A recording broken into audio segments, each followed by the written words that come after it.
How to remove Google account from Android phone. Hey everybody, welcome back to our YouTube channel. In today's video, you will learn how you can remove any Google accounts from your Android device. In today's video, you will learn how you can remove any of your Google accounts from your Android device. So without any further ado, let us jump right into the process.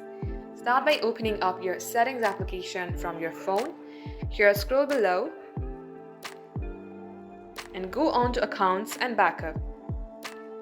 Here, tap on Manage Accounts.